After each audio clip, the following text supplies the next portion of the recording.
Hello everyone, my self Mukesh Kumar Tiwari from LPM public school. Student, आज हम लोग बात करने वाले हैं ग्रुप 16 एलिमेंट जो है उसके फिजिकल प्रॉपर्टीज़ के बारे में। जैसा कि आप जानते हो कि हम लोग पी ब्लॉक स्टार्ट कर चुके हैं और पी ब्लॉक में हमने आपको ग्रुप 15 एलिमेंट्स के बारे में जितनी भी बातें थी वो सब हमने आपको बता दिया। अब हमें यहाँ पर ग्रुप 16 एलिमेंट्स को ग्रुप 16 एलिमेंट यानी ऑक्सीजन फैमिली जो है उसके फिजिकल प्रॉपर्टीज़ को हम पहले यहाँ कंसिडर करेंगे और उसके बाद उसके बारे में थोड़ा सा और हम आपको इंट्रोड्यूस कराएंगे। ठीक है ना। यहाँ पर फिजिकल प्रॉपर्टीज़ हम लोग कंसिडर करने जा रहे हैं। कौन कौन सा पॉइंट हमें यहाँ पर देखना है फिजिकल प्रॉपर्टीज़ का, वो यहाँ बोर्ड पर मेंशन किया गया है। ठीक है ना। आइए हम लोग स्टार्ट करते हैं। कौन कौन सी फिजिकल प्रॉपर्टी ग्रुप 16 एलिमेंट का यहाँ पर गिवन है।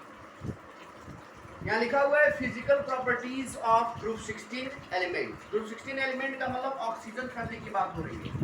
यहाँ पर सबसे पहला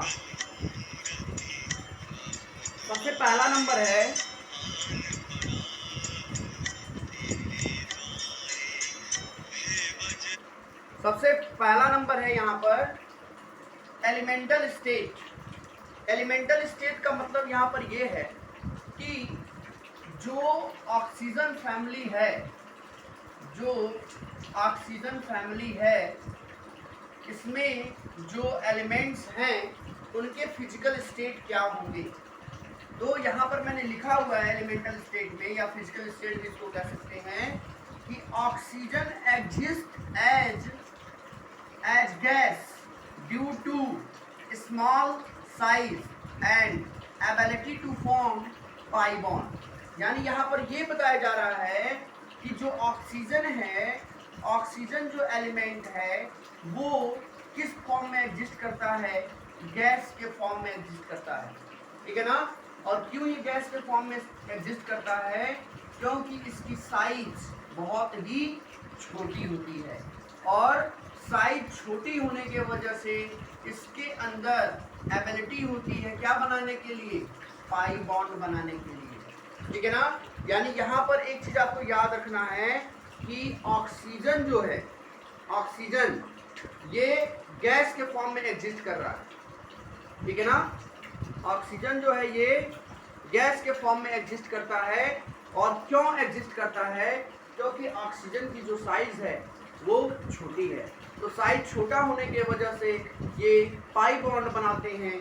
और इनके अलावा इनके बाद दिया गया है but rest of the member, यानी ऑक्सीजन को छोड़कर बाकी जितने भी मेंबर्स हैं have no ability to form pi bond. इनके पास एबिलिटी नहीं है पाई बॉन्ड बनाने के लिए, क्योंकि इनकी जो साइज है वो बड़ी होती है। यानी साइज बड़ी होने की वजह से ये सिग्मा बॉन्ड बनाएंगे। ठीक है ना, पाई बॉन्ड नहीं बनाएंगे। और ऑक्सीजन की साइज जो है वो छोटी होती है, तो साइज छोटा होने की वजह से ऑक्सीजन जो है वो पाई बॉन्ड बनाता है। ऐसे में जो ये सिग्मा बॉन्ड बनाएंगे, सिग्मा बॉन्ड वाले आपस में जुड़कर आपस में लिंक होकर बहुत एक कोवेलेंट जैसे कि कोवेलेंट बॉन्ड बनाएंगे आपस में जुड़ के, जिसको हम कहेंगे जैसे सल्फर के केस में S8 मॉलिक्यूल बनता है, यानी सल्फर S8 बनाता है।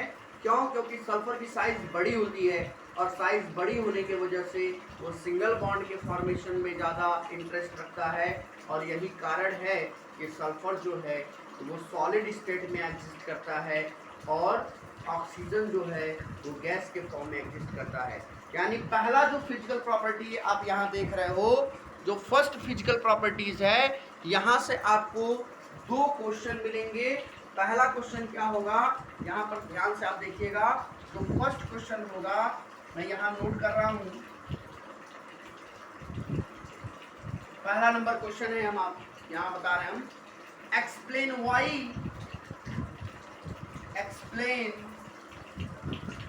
Y oxygen is a gas while sulphur is a solid, यानी क्वेश्चन में आपसे पूछा जा रहा है कि बताइए कि ऑक्सीजन जो होता है वो गैस होता है जबकि सल्फर जो होता है वो सॉलिड होता है, ऐसा क्यों होता है? तो ऐसा मैंने रीजन बताया है, साइज छोटा होगा तो पाई बॉन्ड बनाएंगे और पाई बॉन्ड बनाएंगे तो गैसियस फॉर्म में एग्जिस्ट करेंगे। साइज बड़ा होगा तो सिग्मा बॉन्ड बनाएंगे और सिग्मा बॉन्ड जब बनाएंगे तो वहां पर वो सॉलिड स्टेट में एग्जिस्ट करेंगे। ये पहला नंबर क्वेश्चन है। एक क्वेश्चन यहाँ से और बन सकता है, क्या है वो भी देख लीजिए।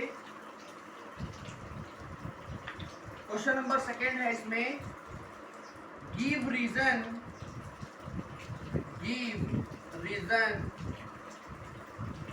Oxygen exist as O2 while sulfur as S8।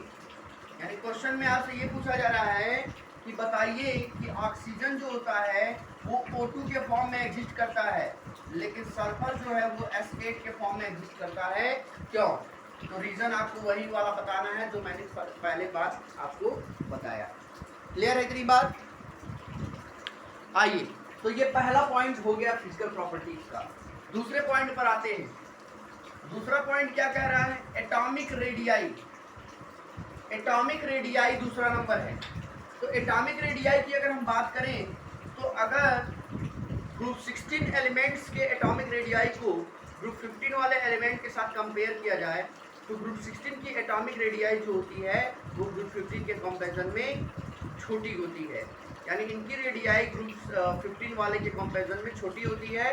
Reason है क्योंकि number of valence electron increase करेंगे तो इफेक्टिव न्यूक्लियर चार्ज बढ़ेगा और जब इफेक्टिव न्यूक्लियर चार्ज बढ़ेगा तो यहाँ पर रेडियाई जो होगा वो डिक्रीज कर जाएगा। यानी अगर एटॉमिक रेडियाई की बात करें तो इनकी एटॉमिक रेडियाई ग्रुप 15 से छोटी होगी, बट डाउन द ग्रुप जाने पर एटॉमिक रेडियाई जो होता है वो इंक्रीज करता है क्योंकि नंबर ऑफ सेल इंक्रीज करते हैं। तो ये हो गया एटॉमिक रेडियाई का sense. Ionisation enthalpy. Ionisation enthalpy की अगर हम बात करें तो आयोनाइजेशन एंथैल्पी डायरेक्टली और इनडायरेक्टली किससे रिलेटेड होता है? एटॉमिक रेडियाई से।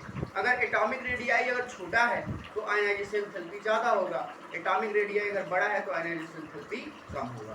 तो इसका मतलब यहाँ पर क्या है कि इनकी जो आयोनाइजेशन एंथैल्पी होती है वो नाइट्रोजन फैमिली के कंपैरिजन में ज़्यादा होती है क्योंकि इनकी साइज छोटी है, लेकिन डाउन द ग्रुप जाने पर इनकी आयोनाइजेशन एंथैल्पी डिक्रीज करती है। रीजन क्या है कि साइज बढ़ता है। लेकिन यहाँ पर एक क्वेश्चन आपसे पूछा जाता है, क्वेश्चन आप जानते भी हो, मैंने बताया भी है आपको, जब मैं आपको नाइट्रोजन फैमिली पढ़ाया हूँ वहाँ मैंने बताया भी था, बट यहाँ एक बार और मैं बता दे रहा हूँ। क्वेश्चन ये है कि ऑक्सीजन एंड नाइट्रोजन, ऑक्सीजन और नाइट्रोजन की जो फर्स्ट आयनाइजेशन एंथैल्पी है, इसमें नाइट्रोजन की जो फर्स्ट आयनाइजेशन एंथैल्पी होती है वो ऑक्सीजन से ज़्यादा होती है। ठीक है ना? क्वेश्चन आपसे पूछा जाता है कि why the first ionisation enthalpy of nitrogen is greater than oxygen. तो रीजन है हाफ फील्ड ऑर्बिटल। आपको मैंने बताया होगा 1s2, 2s2, 2p3 ये नाइट्रोजन का कन्फिग्रेशन होगा। ऑक्सीजन का हो जाएगा क्या? 1s2, 2s2, 2p4। तो आप देख रहे हो नाइट्रोजन के केस में जो 2p3 कन्फिग्रेशन है वो हाफ फील्ड है और हाफ फील्ड होने की वजह से ये मोर स्टेबल होगा, और जब मोर स्टेबल होगा तो यहाँ से इलेक्ट्रॉन निकालने में हमें ज़्यादा एनर्जी देनी पड़ेगी। तो ये रीजन यहाँ पर हम बताते हैं कि जो नाइट्रोजन की फर्स्ट आयनाइजेशन एंथैल्पी है वो ऑक्सीजन से ज़्यादा इसलिए होती है क्योंकि नाइट्रोजन का जो 2p3 कन्फिग्रेशन होता है वो ऑक्सीजन के 2p4 कन्फिग्रेशन से ज़्यादा स्टेबल होता है due to half filled orbital, इसलिए यहाँ से इलेक्ट्रॉन निकालने में हमें ज़्यादा एनर्जी देनी पड़ेगी। लेकिन अगर यही चीज़ आपको ऐसे पूछ दिया कि what is the reason that the second ionisation enthalpy of oxygen, oxygen की जो सेकेंड आयनाइजेशन एंथैल्पी होगी वो ज़्यादा हो जाएगी किससे? नाइट्रोजन से। तो इसके पीछे रीजन होगा क्या? मान लीजिए यहाँ से एक इलेक्ट्रॉन निकल जाएगा तो ये 2p2 हो जाएगा और यहाँ से एक निकल जाएगा तो ये 2p3 हो जाएगा। अब 2p3 में से फिर इलेक्ट्रॉन निकालना, फिर वही बात जो नाइट्रोजन के केस में हुआ। यानी एक बार इलेक्ट्रॉन जब ऑक्सीजन से निकल जाएगा तो इसका कॉन्फ़िगरेशन 2p2 से 2p3 में चेंज हो जाएगा, और 2p3 जो होगा वो हाफ फील्ड है, मोर स्टेबल है, इसलिए यहाँ पर ज़्यादा एनर्जी देनी पड़ेगी। और यही रीजन है कि जो सेकेंड आयनाइजेशन एंथैल्पी होगी ऑक्सीजन की वो नाइट्रोजन से ज़्यादा हो जाएगी। आइए अब अगला नंबर हम देखते हैं, इलेक्ट्रॉन गेन एंथैल्पी क्या है।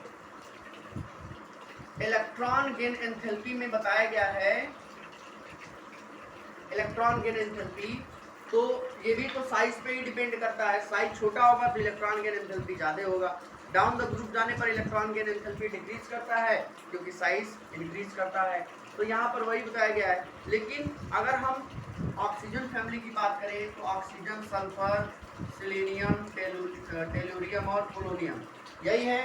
तो डाउन द ग्रुप जाने पर इलेक्ट्रॉन गेन एंथैल्पी डिक्रीज होना चाहिए।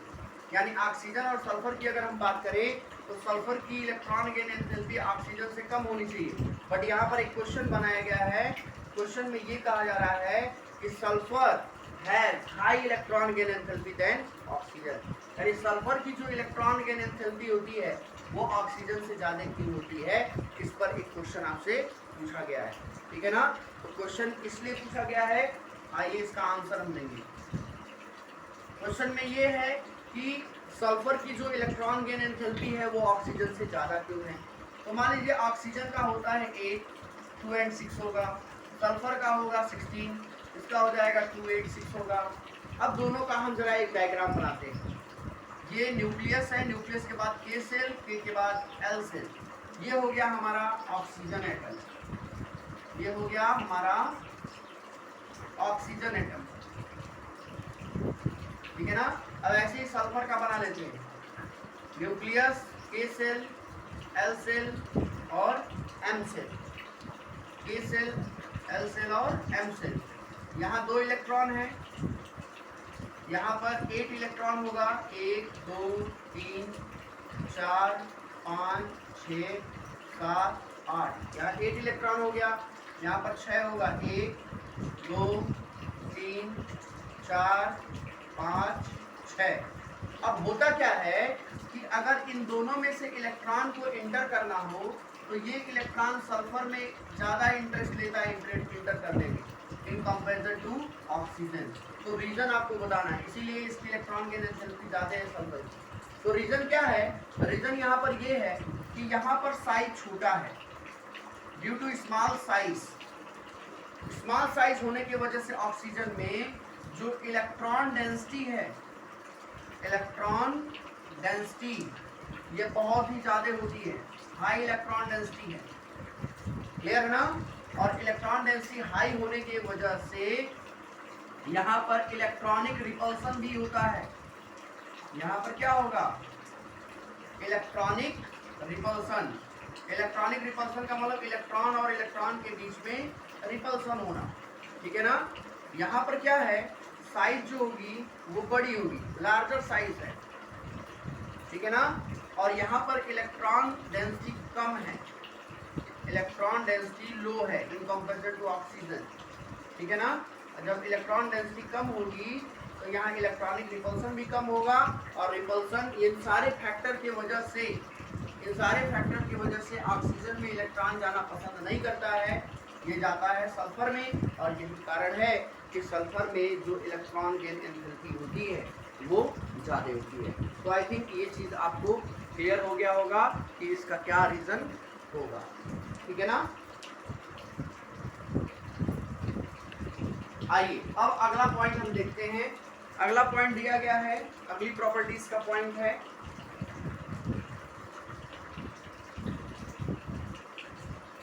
नेक्स्ट है हमारा इलेक्ट्रोनेगेटिविटी। यहाँ पे दिखाई दे रहा है आपको इलेक्ट्रोनेगेटिविटी। इलेक्ट्रोनेगेटिविटी की जब भी बात करते हैं तो अगर हम ऑक्सीजन फैमिली की इलेक्ट्रोनेगेटिविटी की बात करें और नाइट्रोजन फैमिली की, तो ऑक्सीजन फैमिली की इलेक्ट्रोनेगेटिविटी ज़्यादा होती है इन कंपेरिजन टू नाइट्रोजन। क्यों? क्योंकि ये नोबल गैस के बहुत ही करीब में है। जैसे हैलोजन, हैलोजन के ठीक पीछे ये ऑक्सीजन फैमिली है, कैल्कोजन कहते हैं। तो इनकी इलेक्ट्रोनेगेटिविटी ज़्यादा होती है क्योंकि साइज छोटी है, बट डाउन द ग्रुप जाने पर इलेक्ट्रोनेगेटिविटी डिक्रीज करती है। और अगर आपसे ये पूछा जाए कि और पूरे पीरियोडिक टेबल में सबसे ज़्यादा इलेक्ट्रोनेगेटिव एलिमेंट कौन है, तो आप कहते हो फ्लोरीन, ठीक है ना। और फ्लोरीन के बाद अगर किसी का नंबर आता है तो वो है ऑक्सीजन, यानी the second most electronegative element in the periodic table is the oxygen. तो आपसे क्वेश्चन पूछा जा सकता है इस तरह का, आप यहाँ पर ध्यान देंगे। आइए अगली बात करते हैं कैटाइनेशन की। कैटाइनेशन में self linking property of the element, elements का आपस में जुड़ जुड़कर एक बड़ा सा चेन लाइक स्ट्रक्चर बना लेना, क्या है कैटाइनेशन है। यहाँ पर मैक्सिमम सोन बाय सल्फर, ज़्यादातर सल्फर में होता है, क्यों, क्योंकि सल्फर की साइज बड़ी है और उसमें बॉन्ड लेंथ बड़ा होगा, और जब बॉन्ड लेंथ बड़ा होगा तो इलेक्ट्रॉनिक रिपल्सन कम होगा, तो रिपल्सन कम होने की वजह से यहाँ पर क्या होगा, कैटाइनेशन ज़्यादा होगा। आइए अगला नंबर देखते हैं, मल्टीपल बॉन्डिंग। मल्टीपल बॉन्डिंग का मतलब पाई बॉन्ड का बनना। यहाँ पर ऑक्सीजन जो है वो पाई बॉन्ड बनाता है, लेकिन कैसे, यहाँ पर जो बॉन्डिंग होती है वो पी पाई बॉन्डिंग होती है, क्योंकि दो पी ऑर्बिटल आपस में साइडवेज ओवरलैप करके जो बॉन्ड बनाएंगे वो हमारा कौन सा बॉन्ड होगा, वो हमारा होगा पाई बॉन्ड, और इस तरह के बॉन्डिंग को हम कहते हैं पी पाई बॉन्डिंग। तो यहाँ पर ऑक्सीजन में पी पाई बॉन्डिंग होता है, इसके पीछे कारण है कि ऑक्सीजन में पी ही ऑर्बिटल है, लेकिन ऑक्सीजन में डी पाई या पी पाई बॉन्ड नहीं होता है। इसके पीछे रीजन है कि ऑक्सीजन के पास वैकेंट डी ऑर्बिटल नहीं होता है, तो जब उसके पास वैकेंट डी ऑर्बिटल ही नहीं होगा तो कहाँ से वो पी पाई बॉन्डिंग करेगा।